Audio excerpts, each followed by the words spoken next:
Welcome to Nasdaq Trade Talks. I'm Jill Malandrino, global markets reporter at Nasdaq. Joining me for Black Friday coverage is Cohen, head of product at Klaviyo, a marketing automation platform, to discuss how consumer behavior has evolved as retail continues to digitize. Jake, it's great to have you with us. Welcome to Trade Talks. Thanks for having us. All right, let's get right into it here. A lot of brands move their major sales promotions to October, and we've seen that Cyber Weekend has become Cyber Month. Why is that? How have Black Friday evolved overall? Yeah, so there have been a couple of interesting changes this year, which have caused retailers to behave a little bit differently. First, in Q2, because of COVID and stores shutting down, a lot of retailers had lower sales than they expected or wanted, but still had the same debt obligations and still obviously had expectations for sales. So we're seeing a lot of demand from retailers to get consumers to be buying more. Additionally, we're seeing consumers having the same amount of demand as they wanted to purchase. Something that people don't fully understand is that a lot of retail spending is back to its pre-COVID levels, just the categories have shifted. So what we're seeing is retailers knowing that consumers are buying and needing to offset some of the losses that they had in Q2. So they're pushing promotions to be a little bit earlier and a little bit more consistent. And so you've seen retailers having steadier, longer periods of promotional activity, 30% off an entire store or site, or special items for sale as early as mid-October and lasting. And so the shape of how holiday sales has worked this year has been pretty different than previous years. So Jake, what do you think holiday 2020 will look like overall? I think holiday spending overall is going to be pretty comparable to last year. Recent statistics that I saw show that consumer spending is only down a couple of points from pre-COVID levels and from previous years. We support a lot of e-commerce businesses. We're seeing insane numbers already. Certain categories are up over 200, 300% year over year. And the early figures that we're seeing coming off the presses for sales today and yesterday are more than double last year. And so what I think we're going to end up seeing is there's going to be the same type of spending that had happened in years past, but where that spending is occurring is going to be shifting online.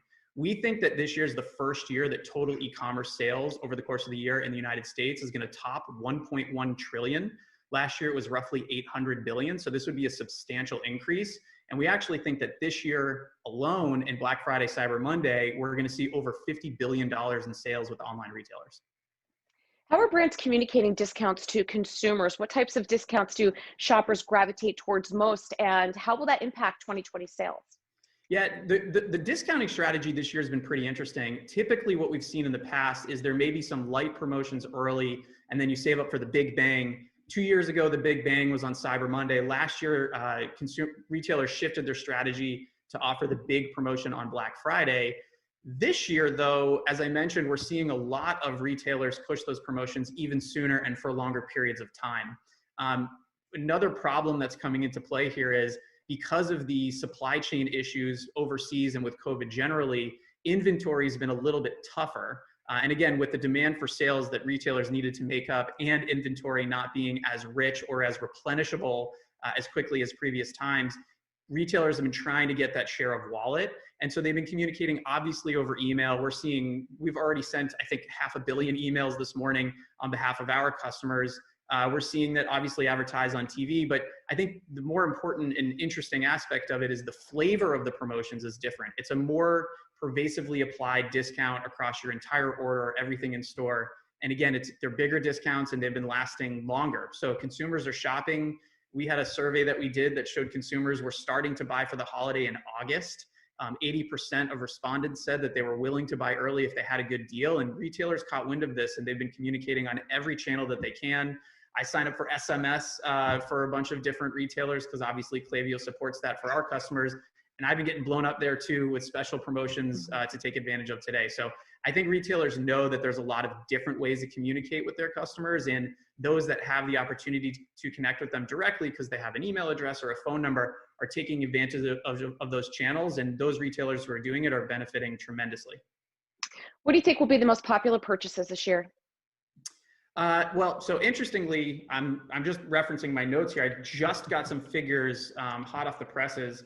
And so far, the categories that are double last year over the course of most of this year since COVID.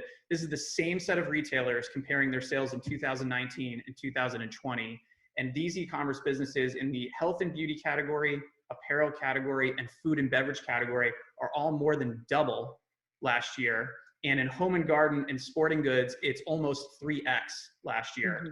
And going into Black Friday, looking at yesterday's sales figures, the health and beauty category and the sporting goods category are double sales from 2020 on Thanksgiving from 2019 Thanksgiving. And food and beverage is up 3x yesterday's sales compared to 2019 sales. So I think people are going to buy things that make them feel good about themselves. And I think they're going to buy food because people are home now and they're not going to stores like they used to. Yep. I actually purchased from health and beauty myself as well as sporting goods. It took amazing, some incredible. Hydro is kind of like the Peloton of rowers, and they have some amazing Black Friday deals. So anyone who's looking for an amazing fitness discount, free plug for you, Hydro. But to wrap up here, brands will be looking at the number of purchases made by first-time shoppers versus repeat shoppers. Why do you think that's significant, Jake? It's a really big deal this year. So we serve over 50,000 brands around the world. And so we're looking at hundreds and millions of dollars of consumer spending every single day.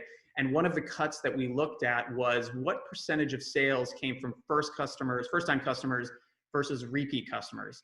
And what we saw was different than what we expected. Going into COVID, coming into COVID, there was on average, an 80% increase year over year in sales. And what blew our mind is that nearly all of that increase in sales among the same subset of retailers was from first-time customers to those brands. And the reason is because consumers still had the needs that they had. They still had demand to buy, but their traditional conventional retailers or brands that they were shopping from were either inaccessible or were difficult to buy from. And so they looked for new brands, primarily digitally native, online first brands. And so we've seen a tremendous surge in first-time customers for online businesses. And I think what we've learned from previous years, roughly 65% of sales that come from Black Friday come from contacts where you had a relationship before the weekend. So a lot of sales is driven by your existing customer base. If you think about what's happened over the course of this year, if brands are doubling their sales online, a vast majority of that incremental sales is coming from new customers. They've effectively doubled or greater their customer base. And so I think what retailers are looking at now is, given this trend of communicating with people that you know to get sales over the weekend, and this trend of growing your customer base over the course of this pandemic, what will happen this holiday season? Will they be able to more than double their sales because of these new contacts and new customers? Will they be people that purchased before? Will they be telling their friends? How does that set them up for the future? That if you've doubled your contact base, you're able to communicate with them on the channels that these consumers prefer. Are you setting yourself up next year to double again, such that over 2 years, you're growing 4x? It's just indicative of the massive accelerated shift of consumers moving their spending to online businesses, and online businesses creating the amazing customer experiences that we all want and crave. That's just accelerated tremendously this year, and the sales results from Black Friday, Cyber Monday are proving the same thing. All right, Jake, appreciate the insight. Thanks for joining us on Trade Talks, and thanks for joining me. I'm Jill Malandrino, Global Markets Reporter at Nasdaq.